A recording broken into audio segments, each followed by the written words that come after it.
Olá, ouvintes! Este é o podcast de Viagens Mari pelo Mundo. Sejam bem-vindos. Temos hoje mais um episódio com dicas e histórias para inspirar você a conhecer destinos incríveis pelo mundo.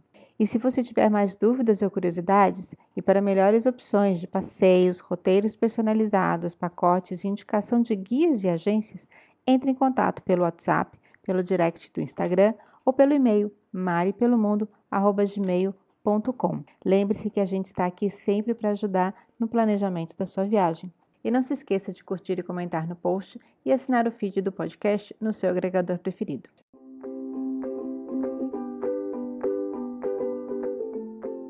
Olá, ouvintes do podcast Mari pelo Mundo, sejam bem-vindos a mais um episódio. Para quem já ouviu o nosso episódio 148 com o Roy e a Michelle do Mundo por Terra, deve estar esperando pela continuação. E hoje a gente traz para vocês um pouquinho mais dessa história tão incrível desse casal que fez a volta ao mundo. E hoje eles conversam mais com a gente sobre a aventura para chegar na latitude 70. Tem muita informação legal, muita dica e muita inspiração nesse podcast. Quando a gente terminou a nossa primeira viagem de volta ao mundo, nós escrevemos o primeiro livro, que é O Mundo por Terra, uma fascinante volta ao mundo de carro. Nós escrevemos aqui, em casa, depois que terminou a viagem. Não foi um livro escrito durante a viagem, né?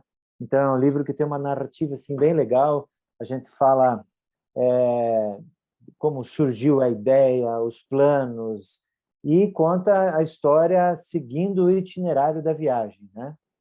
Aí, inclusive, esse livro foi muito bem, assim, graças a Deus. Nós estamos hoje na 8ª edição já desse livro, e ele foi um dos responsáveis por nos colocar na estrada novamente, né? Aí nós fizemos a segunda viagem, que inclusive foi mais longa que a primeira, durou 3 anos e 4 meses, foram mais 51 países, e mais 141 mil quilômetros, né? Daí, como na primeira viagem a gente percorreu mais a parte sul do mundo, eu digo sul de onde estão os continentes, né? A gente enxergou uma oportunidade grande de viajar pela parte norte. Então, nós fomos para o frio, tanto que a capa do segundo livro, que se chama Mundo por Terra, onde terminam as estradas, é numa estrada de gelo da Rússia, que é a estrada de gelo, que na verdade é um rio congelado na Rússia, né? E por onde nós dirigimos praticamente 900 quilômetros em cima do rio congelado. E nós escrevemos daí esse segundo livro, né? É um livro até um pouco maior do que o primeiro. O primeiro tem 350 páginas, mais ou menos, e o segundo vai para 540. É muita história, sabe? E nós pegamos muito frio, menos 55 graus na Rússia, porque nós tínhamos propósitos diferentes, assim, uns desafios mais audaciosos, que eram chegar na latitude 70 graus norte em 3 localidades no globo. Aí dirigindo com o nosso carro, né? Então, uma aconteceu no Alasca, a terceira aconteceu na Noruega, que foram 2 pontos relativamente fáceis, apesar do tempo, né, para concluí-los. Mas a segunda, a gente teve que esperar o inverno no extremo oriente russo, extremo leste russo, para que congelassem os rios, porque não existem estradas que vão tão ao norte. Então, por isso que a gente teve que andar praticamente 900 quilômetros por cima do rio Iana, para chegar em Uscuiga, que foi a nossa latitude 70 graus lá na Ásia, né? Nós colocamos 3 pontos que eram Américas, Europa e Ásia, né? Que chegam a essa latitude. E aí surgiu esse livro aqui, já também está na segunda edição, um livro muito legal, histórias muito picantes. E o livro ele está em que formato? Assim, são os trechos com as histórias, ou é tipo, também tem um manual de como fazer uma viagem assim? Qual que é a forma que vocês encontraram para contar as histórias? Não é um guia. Manual, é a nossa história, é um relato. É um relato, é um relato que ensina muito, né? Mas ele não é assim, tipo, antes de sair de casa, não esqueça de levar o guarda-chuva, bolsa, isso aqui. Não é isso, né? É uma narrativa que conta a nossa experiência e que ensina através da nossa experiência, né? Não é que a gente está querendo passar, tipo, é contação de história, né? Contação de história que aborda-se segurança, saúde, planejamento, comunicação, como era a nossa comida. alimentação. A gente cruzou vários países do Oriente Médio. No primeiro livro tem um capítulo que eu acabo falando só mais desse lado mulher, né? Como foi para mim, que eu tinha que usar o hijab. No Paquistão, eu era a única mulher vista em público, porque todas as mulheres ficam em casa, reservados. A gente ia nos restaurantes, era só eu de mulher, né? Então, a gente acaba abordando, vai contando o nosso itinerário, mas vai pegando ganchos ali com as histórias e vai contando. Isso que é o bacana até de escrever o livro depois da viagem, porque na viagem, se você vai escrevendo na hora, você tem a tua visão até ali.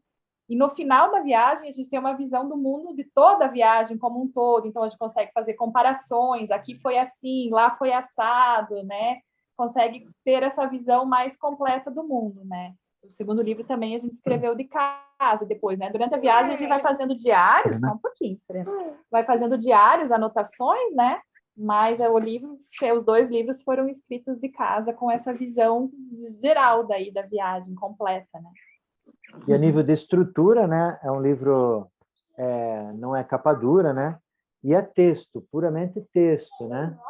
Com cadernos de fotos, né? Com cadernos que a gente são 48 páginas divididas em 3 cadernos com as fotos que complementam o texto, que mostram aquilo que a gente tentou descrever em palavras, em imagens. São livros descritivos, até por isso daí que tem o gancho que surge a ideia desse terceiro livro aqui, que, né, as fotos ali, elas são pequenas, né?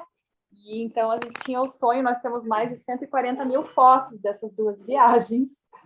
Então nós tínhamos um sonho de fazer um livrão só de fotografia, que é esse terceiro livro que saiu aí. E daí a gente tem essas fotos aí de 50 centímetros de página dupla. É um livro só de fotografias, tem pequenas legendas só para localizar as pessoas do lugar e do país. E no final a gente tem um índice que mostra, né, um pouquinho, uma legenda um pouquinho mais comprida, mas não é um livro escrito, é um livro de imagens só. Daí. Quem está escutando não vai ver as imagens, mas aí é só ir lá no blog que vai ter um post junto com esse podcast, www.maripelomundo.com.br. A gente vai deixar algumas fotos e também fotos do livro, né? E também o link para quem quiser adquirir. Ah, legal, bacana. Só para ter uma ideia, né? Esse livro de fotos, nós tínhamos um acervo de 144 mil fotos dessas 2 viagens de volta ao mundo, né? E o livro tem 156 fotos. Ou seja, para chegar em cada foto escolhida, né, foram descartadas em torno de 930, 940 fotos, mais ou menos. Mas é muito legal porque esse livro de fotos, ele é o livro das 2 viagens. Então, são 103 países. Nem todos os países estão ali, né? Mas ele é um livro É um único, compilado do mundo. porque ele é diverso mesmo, né? Ela é super diversa. Você começa na América do Sul, termina com a Ásia, com o colorido totalmente diferente, né? Quase que muda o cheiro também, quando você vai mudando as páginas, né? Como que vocês conciliam o trabalho, a parte financeira com as viagens? É uma coisa assim bastante difícil, né? Difícil não, mas que teve que sido tomada uma decisão importante. Hoje nós trabalhamos com o Mundo por Terra. Esse é o nosso trabalho. O Mundo por Terra é a nossa vida hoje, né? É a nossa vida. Nós não temos um outro trabalho a não ser o Mundo por Terra. Então, por isso que eu tive que abrir mão do trabalho, da minha carreira, porque são 3 anos viajando, né? Ninguém vai dar umas férias de 3 anos para depois eu poder voltar a trabalhar. Então, hoje mudou bastante até essa parte de fazer o trabalho remoto, né? Que você consegue trabalhar de outros lugares, mas o nosso perfil foi sempre aproveitar a viagem. A nossa ideia nunca foi trabalhar viajando, era se dedicar e mergulhar completamente naquele país, naquele lugar e não ter interferência, porque a gente sabe que quando você está trabalhando, às vezes tem dias que você tem que sentar e trabalhar, né? E a gente não queria isso, né? Até na primeira viagem, desculpa, Roy, eu te interrompi, mas a gente foram todas as nossas economias, tudo que a gente tinha até então, principalmente o Roy, né, que tinha construído na carreira profissional dele, as economias dele, a gente vendeu o que tinha, uma moto, eu tinha uma vaca, e assim a gente foi juntando, então era tudo que tinha, e a gente até o tempo que a gente viajou foi mais ou menos estipulado dentro do dinheiro que a gente tinha, né? A gente até falou, se o seu dinheiro acabar, ou a gente volta para casa, ou a gente trabalha daí durante a viagem, a gente vê se trabalha, como é que a gente resolve essa questão, né? mas a gente foi com todas as nossas economias, sendo que quando a gente voltou para casa, a gente teve que recomeçar a vida do zero, zerados, né? E daí até por isso que o Roy comentou que o nosso primeiro livro ele foi o causador da segunda, porque ele teve tanto sucesso, né, que a venda foi tão boa que ele foi um dos financiadores que nos proporcionou a parte financeira para a gente poder fazer a segunda viagem, né? Eu trabalhei como arquiteta, o Roy também ele saiu da empresa, ele nunca mais voltou para o ramo moveleiro, mas ele trabalhava como instrutor de paraquedismo, né? Ele fazia saltos duplos e tal. Então também era uma renda extra, né? E a gente começou a fazer exposições fotográficas depois da primeira viagem em vários shoppings aqui do sul do Brasil, né? E também proferimos palestras, principalmente no meio corporativo, principalmente o Roy, né? Proferia essas palestras. Então, com isso, a gente levantou dinheiro novamente, fez lá a nossa economia que proporcionou a gente fazer a segunda viagem, né? Então, a gente parou tudo de novo, zeramos as nossas economias, voltamos no final de 2017 zerados novamente para recomeçar a vida aqui novamente, né? E daí trabalhamos nesses livros. Então, hoje os livros são o nosso trabalho, né? A gente trabalha como escritores. Veio a Serena, né? Logo depois que a gente voltou da segunda viagem. A gente voltou no final de 2017, começo de 2018, eu já engravidei. E daí eu não voltei a trabalhar como arquiteta e a gente está focado só nos livros, nas palestras, né? Tudo voltado às duas viagens. O interessante é que vocês conseguiram conciliar trabalhos que têm a ver com as viagens, né? Eu acho que cada vez mais, né, o trabalho vai ser relacionado com isso. É verdade, não, com certeza. E a questão é assim, né? Para escrever um livro é muita dedicação, né? Para escrever o primeiro e concluí-lo, né? Tipo, quando ele estava impresso, foi 2 anos de trabalho, trabalhando como se fosse numa empresa, 8 horas por dia. Era muito trabalho, muita dedicação. E jamais a gente conseguiria se concentrar e dar foco para um livro, né? Que é tão importante assim, tipo, você estar muito concentrado se a gente tivesse uma ocupação totalmente fora dessa linha, né? Aí o segundo livro foram 2 anos e meio. Depois que a gente voltou, né? 2 anos e meio de muito, muito, muito trabalho, assim, tipo 8 horas por dia trabalhando para escrever o segundo livro, né? Então, não tem como você estar fazendo alguma outra coisa, uma outra atividade juntos, né? E a dificuldade é grande, claro, né? Porque nesse tempo você está sem forma de financiar a tua vida, né? Você está tendo que viver só das tuas economias, né? E depois que a gente começou a vender o livro, claro, tudo melhorou, as coisas foram começando a girar mais, né? E daí lançamos o segundo livro quando voltamos da segunda viagem, logo já veio o livro de fotos, e esse ano ainda nós pretendemos lançar um documentário, né? Então, é um produto atrás do outro que um vai ajudando o outro também, sabe? Na divulgação, na venda, e a coisa vai girando, né? Vai circulando. E quais são os próximos passos agora, os próximos planos? Agora que vocês também têm uma filha, ela está com 3 anos, não é isso? Planos incluem uma viagem com ela? Sim, acho que é ela que nos motiva a viajar novamente, sabe? É muito legal. Às vezes a Serena pergunta assim nos nossos livros, e onde que eu estou nessa foto, né? É triste ter que falar assim, ah, Serena, você não existia ainda, né? E a gente se sente responsável por dar uma oportunidade para ela viajar também. Então, a princípio, 2022, agora que nós temos esses últimos 2 livros que a gente lançou meio que no meio da pandemia, quando a gente não pôde fazer muito evento ainda para divulgação, a nossa ideia é viajar um pouco. A gente não sabe ainda quanto que a gente vai conseguir viajar esse ano, mas a gente quer ligar alguns eventos, por exemplo, tem um evento em São Paulo interessante que a gente queira participar, a gente vai viajando para lá e depois tem um evento no Sul, a gente vai viajando para lá e aproveitando a viagem entre alguns eventos que a gente... Pelo Brasil, né? Somente pelo Brasil, a princípio, né? Queremos também aproveitar para promover os livros, né? Às vezes fazer alguns encontros, algumas palestras, alguns pequenos eventos para estar divulgando aí esses livros. Então, o ano agora de 2022 é meio que focado nisso. E temos alguns sonhos para os próximos anos, claro, né? Que ainda não estão assim batido o martelo e tal, mas nós temos também um Land Rover, porque as nossas viagens são feitas com o Land Rover, né? Que é uma marca de carro inglesa, e nós temos um Land Rover antigo, que é um carro de 48, construído em 48, e nós temos o sonho de fazer uma viagem com ele, né? Com a Serena junto com a gente, mas com esse carro antigo. Imagina um carro de 70 e poucos anos, né? Fazendo uma viagem com ele, que também é voltar assim alguns passos atrás na tecnologia e viajar como se viajava antigamente, né? Também aqui pela América do Sul, talvez. Nós temos muitos sonhos, assim, sabe? Muitas coisas que a gente quer fazer. Queremos voltar para o continente africano também. A gente diz que a gente voltou da viagem, né? Quanto a gente... As pessoas geralmente falam para nós, né, que a gente fez 2 voltas ao mundo, conhecemos 103 países, que a gente não tem mais para onde ir, né? Mas é justamente ao contrário. Eu acho que quanto mais você conhece, mais ciente você está de que tem mais coisas para conhecer, né? O mundo é grande, mas é pequeno também, né? Porque a gente conseguiu dar a volta nele, mas ele é grande, porque a gente não pode conhecer tudo. A gente escolhe um caminho e a gente segue esse caminho, mas existem muitas ramificações, muitos lugares. Existem muitos lugares que a gente gostaria de voltar também, né? Que nem na nossa primeira viagem, já faz 15 anos, né, que nós estivemos em alguns lugares. Então, a gente tem muita curiosidade de voltar para alguns lugares e ficar mais tempo só naquele lugar, focado, né? A África é um continente que a gente não pôde fazer na nossa segunda viagem, é um lugar que a gente gostaria muito de voltar também, né? Então, tem muitos sonhos ainda, né? Esse ano é o ano, né, que o Roy falou, de estar fazendo esse documentário, então é um ano que a gente vai estar mais aqui pelo Brasil, né? Roy, Michele, eu tenho muita curiosidade de saber um pouco mais sobre a culinária do mundo. Vocês estiverem em tantos lugares inusitados, conta pra gente algumas curiosidades de que vocês viram pelas viagens.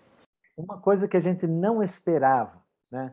Porque, por exemplo, na China ou no Sudeste Asiático, a gente já esperava que a gente ia encontrar coisas exóticas como insetos fritos e tal. Isso a gente já esperava. Então, isso não é uma coisa assim que é tão novo para a gente, apesar de que para experimentar é uma sensação totalmente diferente, né?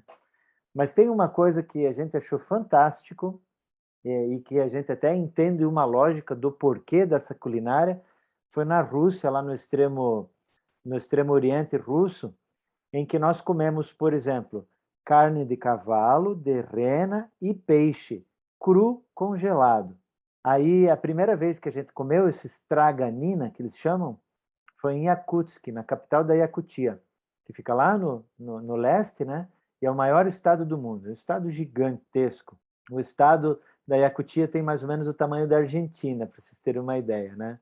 E é um dos lugares mais frios do mundo no inverno. Aí nós fomos convidados para entrar num apartamento de umas pessoas que nos tornamos amigos, e daí eles perguntaram se a gente já tinha experimentado estraganina, né? Daí nós falamos, não experimentamos, né, e tal, queremos experimentar e tal. Aí eles levantaram, foram até a varanda da casa deles, a sacada da casa deles, pegaram um peixe e trouxeram para dentro. O peixe estava congelado, né? Por quê? Porque fora estava fazendo menos 40, menos 45. Então, nada mais lógico, né, para conservar as coisas que eles queriam manter congeladas na parte de fora da casa. Aí eles escamaram o peixe e cortaram o peixe com uma faca bem afiada, assim, lascas bem finas, como se fosse cortar queijo. Aí nós pegávamos aquele pedaço de peixe congelado, colocávamos um pouquinho de sal, um pouquinho de pimenta e comíamos, assim, como se fosse um picolé.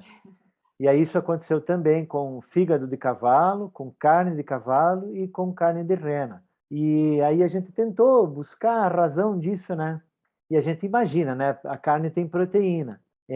Nos invernos rigorosos que eles têm lá, às vezes na dificuldade de conseguir lenha para fazer um fogo, para conseguir assar ou cozinhar a carne, come-se ela crua, né? E o próprio congelamento da carne já vai matar grande parte das bactérias que porventura a carne possa ter, né? Ou seja, ela provavelmente não vai te causar nenhum mal do estômago, né? E ela vai te atender com a proteína e você não precisa de nenhum recurso calórico, né? Eu digo de calor de fogo, né? Para assar ou para cozinhar, né? Então é uma forma assim de você se alimentar, sobreviver, né? E acabou virando cultura.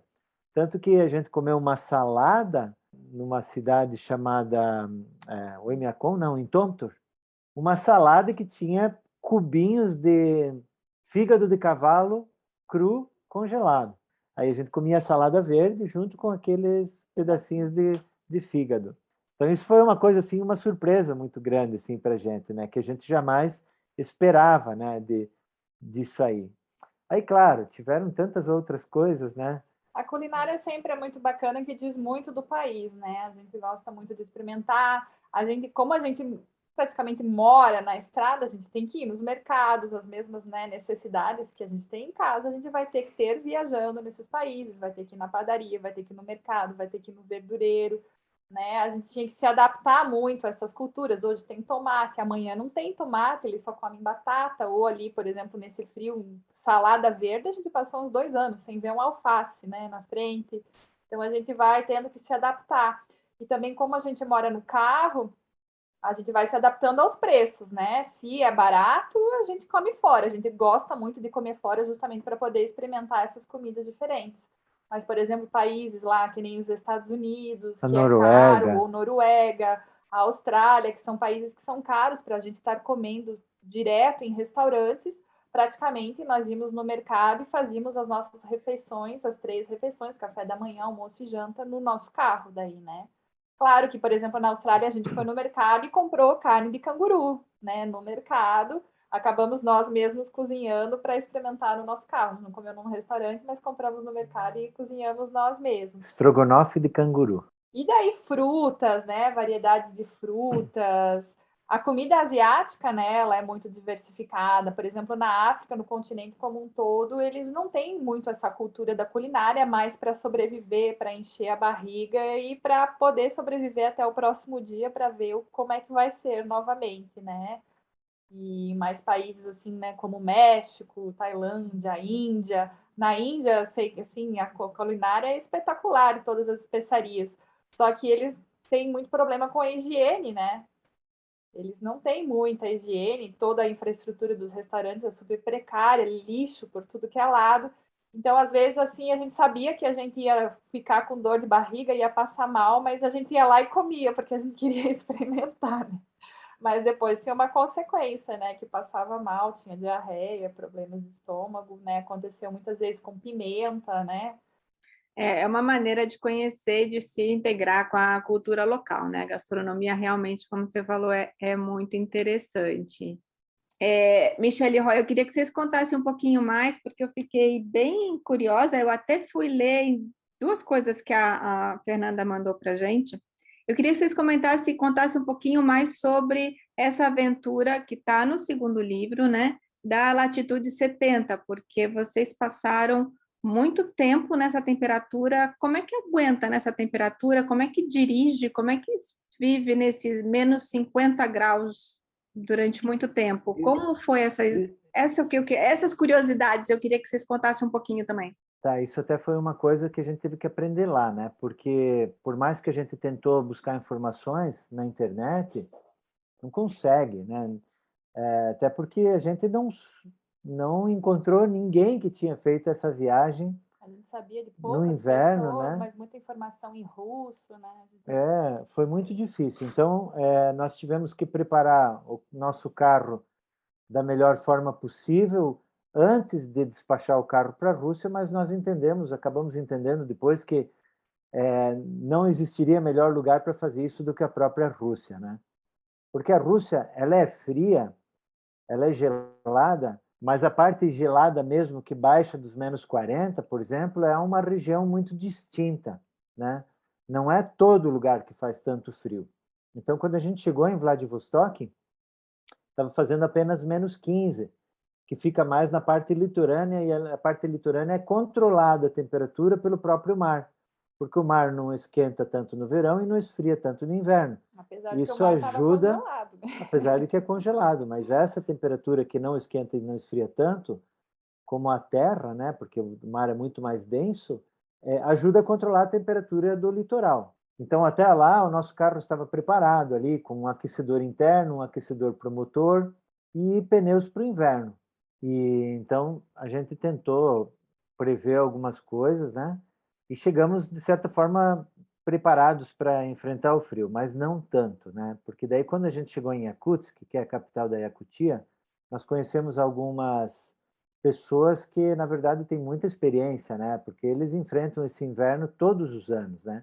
E é um inverno que pode passar dos menos 55 que nós pegamos, né? Por exemplo, um ano depois, ou 2 anos depois que nós estivemos lá, nós ficamos sabendo que baixou de menos 60. E é muito frio. Essa região é conhecida como o Polo do Frio. É o É, lugar habitado, permanentemente habitado do mundo, onde vivem pessoas que registrou a menor temperatura, que foi menos 71,2. Isso foi na década de 70 que eles registraram. Mais frio que ali é a Antártica, mas ninguém mora na Antártica. Ali é vida normal, é uma cidade, pessoas morando, indo mercado, trabalhar, escola, escola, tudo, farmácia, sabe? coisa normal assim, né? E quando baixa de menos 35, menos 40, aí tudo depende também de como está a taxa de compressão do teu motor, né? Porque quanto mais novo o motor está, maior a taxa de compressão, mais fácil, o motor a diesel, né? Mais fácil dele pegar no frio. Agora, quando o motor já está mais judiado, baixa a taxa de compressão e tal, já fica mais difícil de você dar a partida quando é muito frio, né? Uma que a bateria perde um pouco de carga, e só que o principal culpado de você ter problemas no inverno com o motor, qualquer motor a gasolina ou diesel, é que o óleo fica muito duro. O óleo do motor, que serve para lubrificar o motor, ele endurece.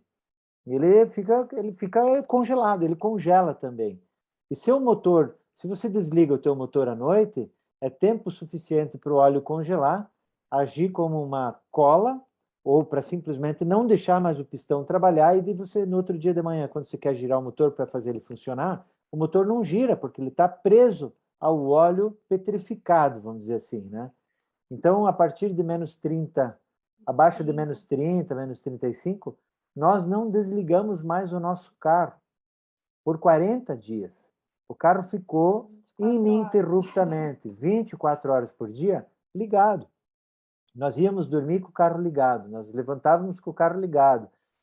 Para andar, o carro estava ligado. Quando a gente parava para almoçar, ninguém desligava o carro. A gente tinha que esquecer que o carro tinha uma chave, uma ignição, né? Ele ficou por 40 dias ligado, a não ser 2 momentos em que ele desligou pelo diesel ter congelado. Aí foi um problema mecânico, né? E aí é um pavor, principalmente quando a gente não tem experiência, porque você não sabe aonde que está congelando, você não sabe aonde que está o bloqueio, e você está no meio do nada, há um frio externo de menos 55 graus ou menos 50 graus, é um pavor, acho que sabe, com muitos problemas que nós tivemos na primeira viagem, com o calor, medo, né? no calor, você tem tempo para pensar, você tem tempo para agir, você tem tempo para se acalmar. Agora, no frio, é uma bola de neve. Quando endurece, quando você congela o diesel, logo vai congelar o óleo, logo vai congelar a água, logo vai congelar. O teu motor vai. O interior do teu carro, que eventualmente estiver positivo ali, né, por causa dos aquecedores, vai entrar numa temperatura negativa e tudo vira uma bola de neve. E é terrível, assim, né? E nós conseguimos resolver o problema abrindo os bicos injetores do carro e tal, para estimular maior vazão. Mas naquele mesmo dia, quando nós chegamos no posto de combustível, o diesel congelou novamente e nada mais fez o nosso carro funcionar, a não ser tendo a ajuda dos russos, principalmente do Corpo de Bombeiros, que nos rebocou por uma garagem aquecida de uma empresa, e lá nós tivemos que deixar o nosso carro derretendo, descongelando por 24 horas, para que no outro dia a gente pudesse ir lá, pegar o carro, fazer ele funcionar novamente. Mas a essa altura do campeonato, vamos supor assim, lá quando a gente já estava nos menos 55 graus, o nosso carro já tinha cobertores por cima e por baixo, vidros duplos.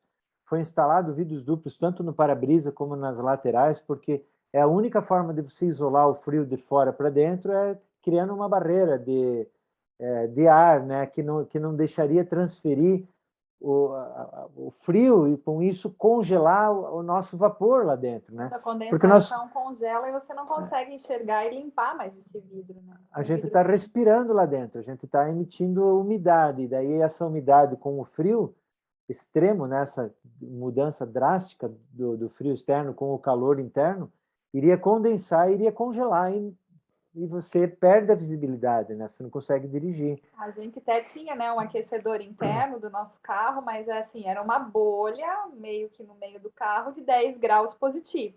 Mas o resto, as paredes, os armários, era O tudo chão, congelado dentro, cristalizado, né? Porque daí ali, tudo que estava nas extremidades, estava super frio, né? Então, a gente tinha esse mais 10, assim, era uma nossa temperatura interna do carro que a gente vivia, né? Ali, pô, nós ficamos 3 meses nessa região, desde -15 até as temperaturas começarem a se aproximar do zero de novo, né? Morando no nosso carro todo dia. chega ao ponto assim de é um frio perigoso mesmo, né? Eu acho assim que a gente se preparou para isso, né? Nós tivemos a coragem para encarar esse desafio, mas os russos com quem a gente falava e falava sobre os nossos planos, eles não queriam nos deixar ir, porque eles falavam assim, não, vocês estão numa missão suicida, vocês vão se matar, vocês vão ter problemas. Aí eles olhavam para o nosso carro, eles falavam, esse carro não vai passar lá, o fogão de vocês não vai funcionar, vocês vão ter esse tipo de problema e tal, e tal, e tal. E eles te enumeram, assim, uma... Os russos tentaram impedir vocês de fazer a viagem, então. Não de fazer a viagem em si, mas principalmente de chegar na latitude 70, né? Porque se você olhar no mapa, no extremo leste russo, já existe um grande desafio gigante que é fazer a Estrada dos Ossos, que ela começa na Yakutia e termina em Magadan, lá no Oceano Pacífico, né? E para fazer aquilo no inverno já é um desafio, porque são 2.400 quilômetros só de ida, ou seja, 4.000, eu falei 2.200, né? 4.400 ida e volta.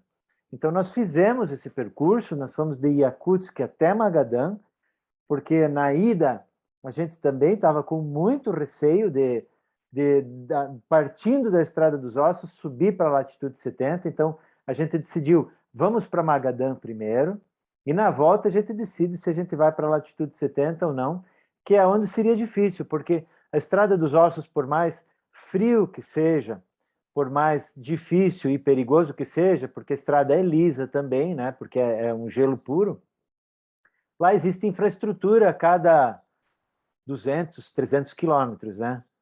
Mais ou menos, imagino que seja isso aí, tem né? caminhões, né? E tem muitos caminhões trafegando e tal.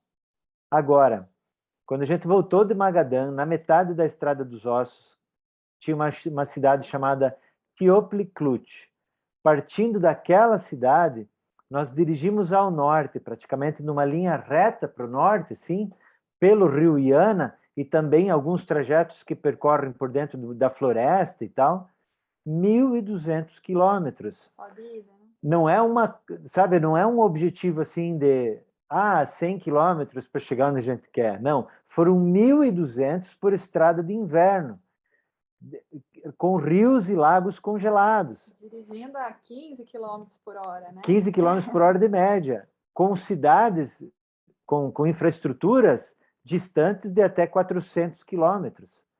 Então, se você tem um problema num lugar desses, ou de quebrar o gelo, né? ou congelar o diesel, ou qualquer outra coisa, é um problema muito sério, inclusive que você pode ter problema de morte, de frio, nossa, é muito frio, é muito frio. Então é um risco grande.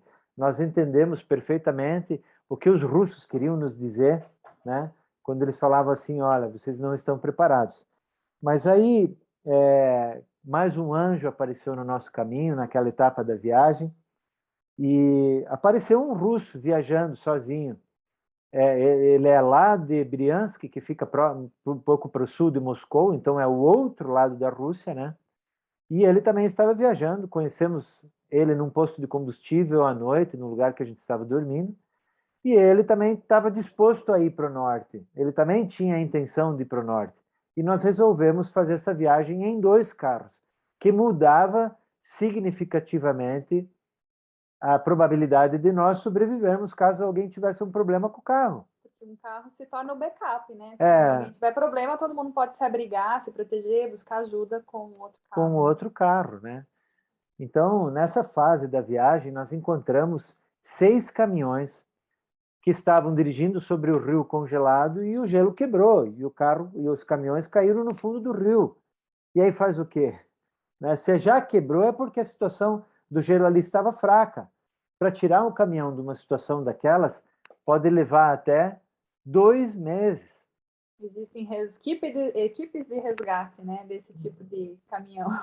Então, assim, se isso acontecesse com a gente, nós estávamos perdidos, ou seja, porque eu me lembro muito bem que quando nós entramos na Rússia, a agente aduaneira que nos ajudou para fazer os trâmites de liberação do carro e tal, ela falou assim, ó, eu só quero alertar vocês uma coisa, nós estamos dando 90 dias de visto para vocês e 90 dias de visto para o carro.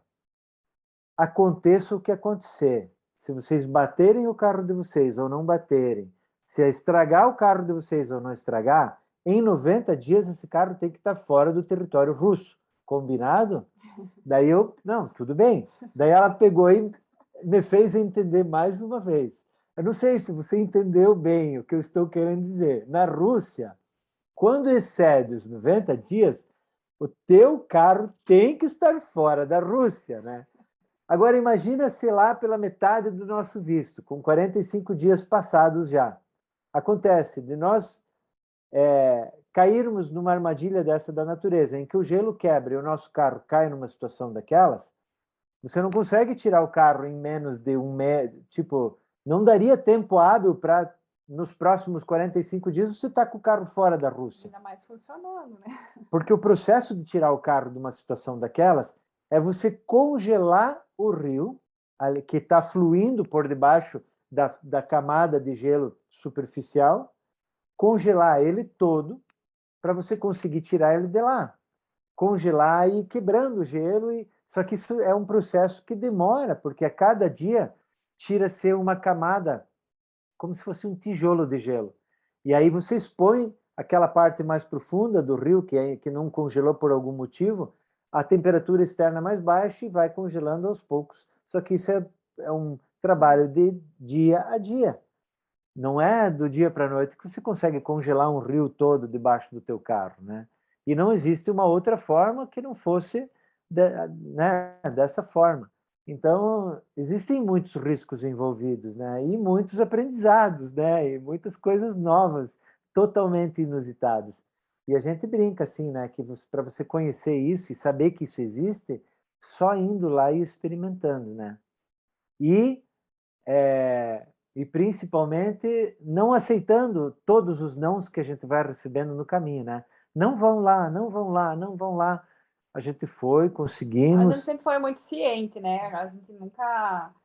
Não, né? A gente já tinha certa experiência da outra viagem, né? Claro, a gente não tinha experiência com frio, mas a gente foi embasado, né? Que nem você perguntou do planejamento na segunda viagem, a gente praticamente desenhou o nosso itinerário, mas o que a gente focou de planejamento em casa foi essa parte da Rússia, né? O resto da viagem a gente ia praticamente se adequando no caminho, mas essa parte do frio, que era uma coisa bem diferente, nós tínhamos que estar preparados já de antemão, né? Principalmente com os equipamentos do carro. Claro que muitos a gente não equipou aqui, mas a gente já sabia que ia equipar lá, então isso tudo já estava planejado. Então a gente chegou lá, a gente não estava brincando, e a gente também sempre foi bem ciente que se a gente chegasse mesmo e visse que a gente ia ter risco de vida ou alguma coisa assim, a gente ia dar um passo atrás, ia voltar e não ia, né, ousar ir além, né? Então a gente sempre foi bastante ciente nessa parte, né?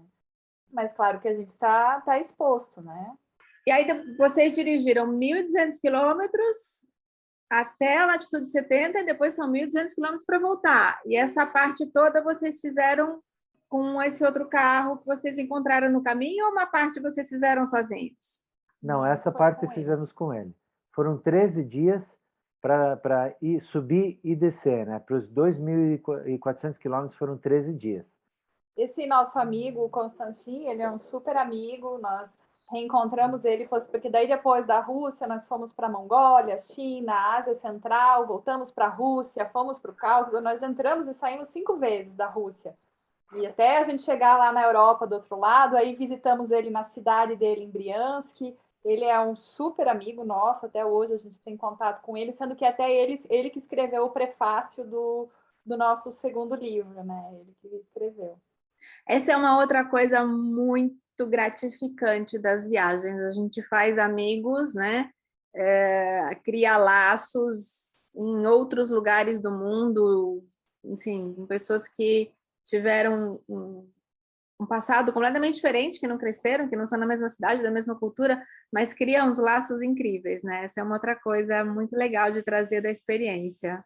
Assim, inusitados, né? Do nada, assim, você conhece alguém que, de repente, tem um vínculo tão forte, né? Ou se identifica, ou tem uma experiência junto, né? Isso aconteceu bastante.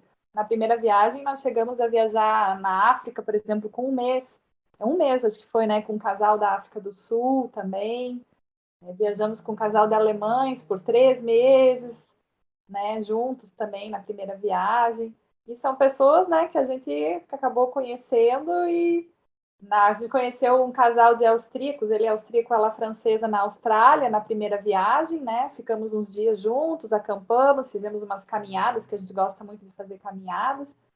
E depois, 10 anos depois, a gente reencontrou eles agora na nossa segunda viagem, fomos visitá-los em Viena, eles moram nas proximidades de Viena, fomos reencontrá-los, né? Então isso é muito bacana. Roy, Michele, eu adorei conhecer vocês, adorei a experiência, adorei o papo, todas as dicas que vocês têm, tenho certeza que os ouvintes também estão curtindo muito. Eu vou terminar aqui pedindo, Roy e Michele, deixa para os ouvintes a rede social de vocês, como é que eles encontram, como a Mari também já tinha falado no maripelomundo.com.br, a gente vai colocar o post e ali coloca um link para quem quiser conhecer um pouco mais sobre os livros. Mas deixa para os nossos ouvintes, por favor, como é que eles te encontram. Bom, a nossa maior fonte de comunicação é o nosso website, onde está todos os registros, todos os diários, tem um monte de fotos dessas duas viagens, que é o www.mundoporterra.com.br. Aí a gente tem todas as mídias sociais, Instagram, Facebook, Pinterest, YouTube, é tudo Mundo por Terra, eles vão nos achar como Mundo por Terra, né? E também temos a nossa loja online, que é loja.mundoporterra.com.br. Até pelo nosso site também dá para acessar ali, mas dá para acessar direto no loja.mundoporterra.com.br. À disposição se precisar de mais alguma coisa. Tá bom, então. Obrigada, gente. Obrigado, André. Até mais, tchau. então.